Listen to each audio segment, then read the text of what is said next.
fair to say that it's been the month from hell if you're an Adelaide supporter, but is that enough to be selling our stock in the Crows? It has been a horrific September, but is it really worth jumping off, especially from a neutral point of view? No, of course not. Now, we do need to acknowledge the bad and move on to the good. And if you like the video, click that like button and subscribe to join the Daz Talks Footy family. And with much further ado, let me talk about why I'm on the Crows still. Now, I am a pro-Crows kind of channel. I'm not an Adelaide supporter, of course. I barrack for the Hawks, and you can check out my prelim final reaction when it drops this weekend against the Cats, come the Hawks. But in 24, I made a video that said that the Crows were going to finish in the top 4 that season, and we know they didn't, ended up being 15th, but I wasn't wrong. I was just early. Now, what's really interesting is that no club, more so than the Crows this season, has had such a gulf between micro and macro expectations and results. If you had said to a Crows fan in October of last year, hey, you're going to finish on top of the ladder, you cool with that? Hell yeah. If you told them in December, hey, we can guarantee that you're going to make the semi-finals, would you take that? Hell yeah. If you said in March, you're still going to finish on top of the ladder, you cool with that? Hell yeah. But if you got to August and said you're not going to make it to a prelim, that's where the disappointment was going to kick in. Micro versus macro. The closer you get to a goal, the more expectation that you put on it. Now, the hope, if you're going to be on the optimistic side of things, is that they're going to use this as experience. And I'm going to talk about the historical team that they can take some, hopefully, notice of, especially fans who might be a little bit down at the moment. But we also do need to acknowledge just how deep the shitstorm ran in September. And I've got a beautiful little top 5 here. So we've got 0 out of 8 1/4. The ratings wrought Idiot Isaac, Rochelle for a half, and the stronger Bond. I kind of want to work down the reverse order there. But the stronger Bond is, why the hell did they drop Hugh Bond for that semi-final? Like, I know you brought Rochelle for a half. He kicked 2 goals. People think he celebrated when he shouldn't have, but yeah, that's a whole another thing. But Hugh Bond didn't let Nick Watson basically touch the footy the last time that they played, and the Wizard went and kicked 2 goals for and made Adelaide's defenders look stupid. That was a weird decision, and that kind of comes down to the Matthew Nicks thing. Is like, it was maybe a silly decision. Now, again, are you going to hope that he gets better from that and learns from that? Yeah, of course, you're going to hope that that's the case. Again, that's the optimist versus pessimist. If you're optimist, you go, yeah, Nixie can learn from this, and if you're on the pessimistic side, you go, well, this is what to expect for a coach that doesn't know what he's doing. I lean more towards the optimist side. That's just me. Now, I don't need to go over the Idiot Isaac thing as well, and it's for some reason still kicking off on social media, which I hate, but I just go straight off my original take, which was the precedent was set. He didn't deserve to play via the rules that are in place. You might think $1,000 for a speeding fine is way too much, and we should absolutely be having an open conversation about, is that too big of a fine to give out? Do you know how you save $1,000 every time? Don't speed. So there we go. But the ratings rort is the one that I want to talk about because just how bad this went. And I know AFL player ratings can be used as part of a story, but is not the full story. I do accept that. But when we go through the home and away season, the top 5 rated Crows for the year, and I know that I'm going to get the order wrong here, I do, was Jordan Dawson, Riley Thilthorpe, Jake Saligo, Riley O'Brien, and Mark Keane. The 2 unlucky to miss out was Alex Neil-Bullen, was very close to that list. Matt Crouch would be in the top 5, but he only played half a dozen games and didn't play in a final, and he's now retired, so he's not going to be included here. But having a look through the 2 finals, because if they had gone down in pretty tight circumstances and it's like, they're just not ready yet, that would be one thing, but your best players playing this badly is inexcusable. For the qualifying final against the Pies, somehow Riley Thilthorpe was the highest rated player on the ground. And I know he had moments, but I disagree with that in a big way. But no one else in that top 5 for Adelaide were in the top 20 blokes on the ground. So Keane 22, O'Brien 25, Dawson 27, and then Saligo 38. You roll that over to the semi-final and none of those players were in the top 12 on the ground. Thilthorpe at 14, Saligo 16, Dawson 24, Keane 27, and outside of Chankwath Giath and Taylor Walker, no one was rated worse on the ground than Riley O'Brien was. So when you're looking at the point of improvement, sure, you can look at your more B-grade players and wanting to get them up to scratch. When your best players play this badly, you're in big trouble. And for what you think about Kane Corns, and I agree with some of the things he says. I disagree with some of the things that he says. But Jordan Dawson being a top 10 player in the comp right now is ludicrous. I agree with him on that because you can't perform that badly. So 24th in the first game, 24th in both games. Am I just looking at this wrong? No, Dawson was 27th in the qualifying final. That on the ground, not good enough. From a captain, from a guy who's going to go close in the Brownlow, it's not great. Now, does that mean that we deserve to shit can him for 6 months? No, it doesn't. That would be ridiculous. But is it kind of all right, we're going to kind of start putting some other players above you now because your finals reputation means more than anything else, right? Dylan Moore is an All-Australian and one of the better high half forwards in the league. But he can't be seen as the best one because 3 out of his 4 finals, he just hasn't played well in. Like, your reputation's made here. Jordan De Goey is a relatively good home and away player. He's been ultra inconsistent. His finals record is impeccable and he's going to rank him above some other finals performers, right? A lot of people go, when SEN and Champion Data did the Jack Crisp is one of the highest rated finals players, and you go, Jack Crisp, the winger, and then you go and look at his record and you go, fair, that makes sense. That's the way that this has to work. So those 5 especially are on notice. Now, yes, the one that I'm not talking about here that wasn't mentioned in that list is going to be Darcy Fogarty with the big deal that he's got, the big contract that he's got. He's just got to get better from this. It's as simple as that. It's a fact that he wasn't good enough. It's a fact he has to get better. And now it's on him. There's no point trying to drive the knife in when we all know that it is a simple, well, it's just a simple fact that everyone has got to get better, their top-end talent included, you know. We could sit here and go, well, what about James Peatling or Isaac Cumming or Max Michelani coming off his hamstring if you want to go down that path, if you want to. Brodie Smith, these kind of guys. Luke Pedlar, if you want to drive that in, even though his qualifying final was very good. Yeah, that's all well and good, but your A's or supposed A's in the competition need to play like A's at a minimum in finals.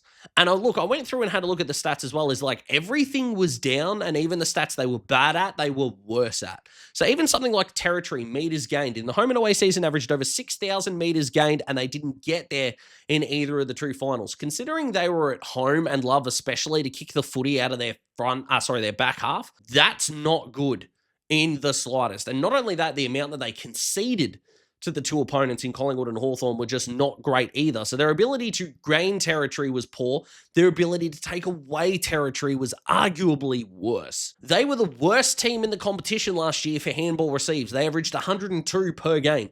Now, they had 100 against the Hawks, but that's still worse than the average worst team in the competition last year and had just 78 against Collingwood. Jesus. So when you can't gain meterage with your legs, which they didn't really try overlap handball. Like handball receives, I believe they had 29 in the first half against Hawthorn. Like they kicked it up a notch in the second half, basically because they had to. And that's the bit that's troubling, is faith in this group moving forward is going to have to come down to is, are you going to stick with what you were in the finals or go away from it?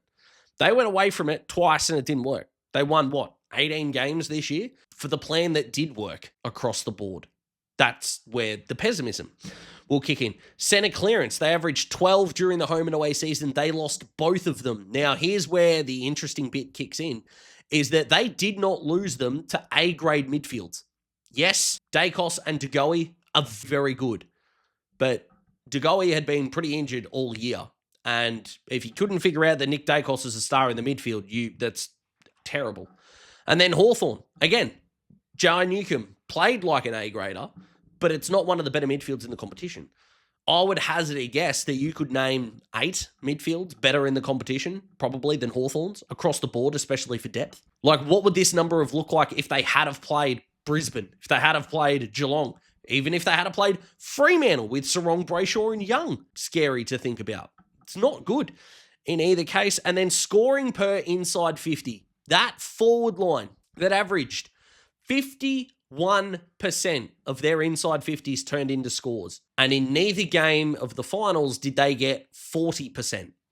They had 30 against Collingwood. What a back six it was, that performance against the Pies. So these are all things that they're going to need to get better at. The pessimistic side of, the brain might be going, well, they're the bad things. They need to fix those up. Now, what are the good things? And basically, since that semi-final, the things that are coming out in terms of what the Crows are going to want to be doing in my mind, has been really positive. Lockie Murphy and Carl Gallagher have been delisted. I don't know a lot about Carl, to be honest, the Irish export, but Lockie Murphy's been a bit of a whipping boy for the Crows fans overall, but they know that their forward line's in pretty good shape, so they don't really need Lockie Murphy anymore. Like, in terms of that could be a pretty positive move. I don't know what's happening with Brodie Smith and Taylor Walker next year, but Smith just has to be a depth piece next year. He's not a 23-game guy that you want. Like, Wayne Miller was pretty good in the semi-final against the Hawks. In fact, he was very good.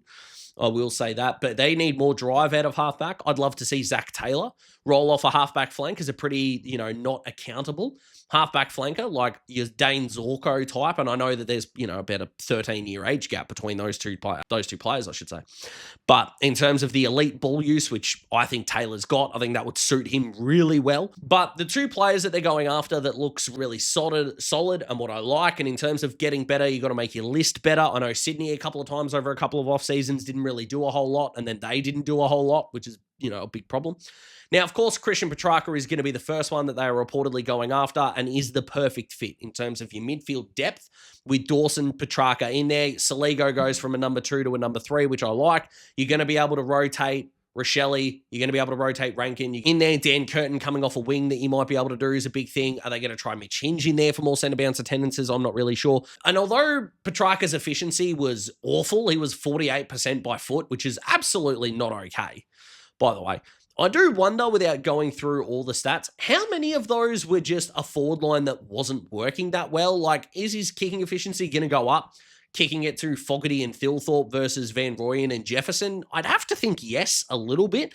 But to be fair, he was the number 3 rated midfield forward last year. He was the number 6 rated forward in the comp last year. And look, number 24 as a pure midfielder is down on what we expect from Christian, but is he going to be playing a 100% midfield role? My argument would be no. So maybe we can take that and go, yeah, it is what it is.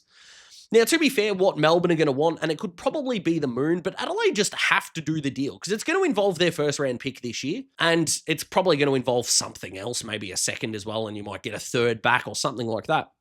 And in case you're thinking maybe that's too much, and maybe the offers that Melbourne put out there might be overs, but Adelaide don't need that teens pick. You're top of the table. You're a top 4 team. You have a pick in the teens. You don't need it. Now, look, you could point to a couple of very good, elite even, picks in the teens of recent years. I look at Freo last year with Murphy Reid, for example. Well, Freo weren't a top 8 team last year. So, yeah, you could hang around and hope a Murphy Reid gets to you, but if you hold on to that pick, it's still there. You're playing a gambler game. Josh Weddle as a number 18 pick to the Hawks. Yes, they did the trade with Sydney. I understand that. But the Hawks weren't a finals team then. So I thought I'd go back through the last 3 drafts and look at the teams that finished top 4 in those seasons. Did they have a pick from 10 to 19? And actually 20, sorry, because the Swans had a pick 20 in there. What did they do with those picks? Is it really important for a team that's on the fringes of the 4 to go after a youngster? Well, let's take a look. 2022, Matthew Jefferson, Ed Allen, and Jacob Constanti ended up in top 4 teams from that season. Ed Allen's a good player. Constanti's not there anymore and is, fine at North. And Matty Jefferson hasn't come on yet. Colton Tolstrup then ended up at Melbourne. Again, he's fine. Would he help Adelaide right now? No. And then last year, Joe Berry, Harrison Oliver, Hannaford, and Jesse Detoli. We didn't really see the middle 2 guys for GWS.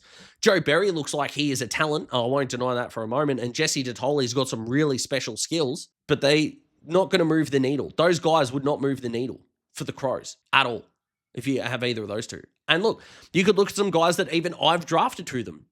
Lockie Doverston, Noah Hibbins-Hargreaves. They'd be good to have 3 years from now.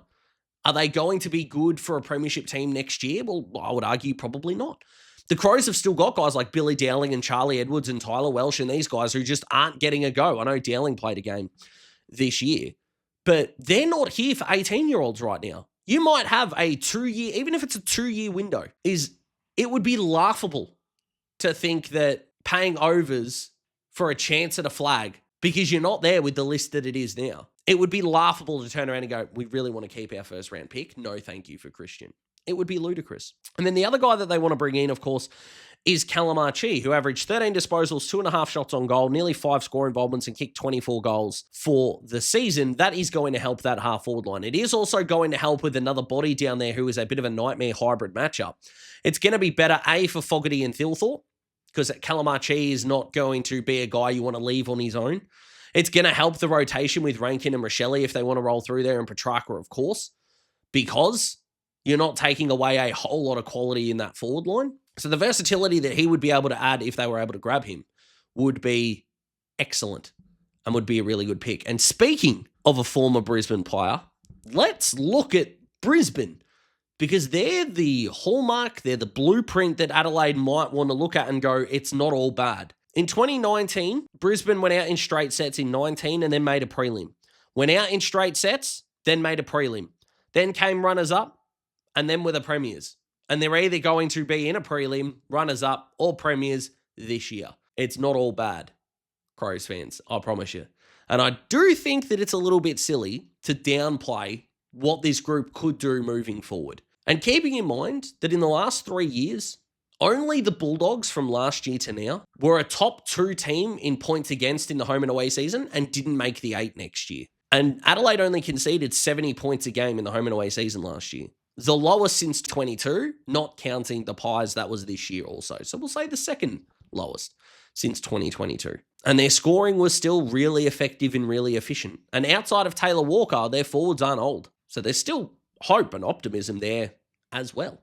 And look, your A-grade output is going to be key. Adelaide's floor is going to be determined a lot by their lesser players, but the ceiling is firmly in the hands of Dawson, Rankin, Worrell, Thilthorpe, Curtin, Rochelle, and Keys, in my opinion. And if you're able to elevate guys like Hinge, Michael Taylor, Keane, Cumming, Peatling, and Saligo, then you're going to take a team that is on top of the ladder, that stumbled in a horrific way, that the better they get, the more faith I'm definitely going to have in them. Am I going to back them in to do so? Yeah, I probably will. Now, is this me saying they're definitely going to win the premiership or they're going to be my favourites for next year? No, absolutely not. But am I automatically going, well, they went out in straight sets, so they're going to take a tumble? No, I'm probably not there yet either. But are they probably going to sit comfortably between 3rd and 6th, I think, for the majority of the preseason, and then we'll see how they go through the trade period and all those sorts of things? Yeah, I'm not ready to open up the trap door and let them go flying down. They had what can only be described as a god-awful September. God-awful. And yet, there would be 11 other teams that, comparing them to the Crows, failed. And failed big time. Well, 12, sorry. So I'm not ready to plan the funeral for this group just yet. I feel like some are, though, and I think you might be wrong. So what do you think, guys? Comment below. Let me know. Like the video if you like the video. Check out my Hawthorn-Geelong prelim reaction, as a Hawthorn fan. It's going to be fully biased and fully emotional no matter the result. So make sure you stick around for that. I hope you're having a fantastic week. Thank you so much for watching, and I will see you in the next video.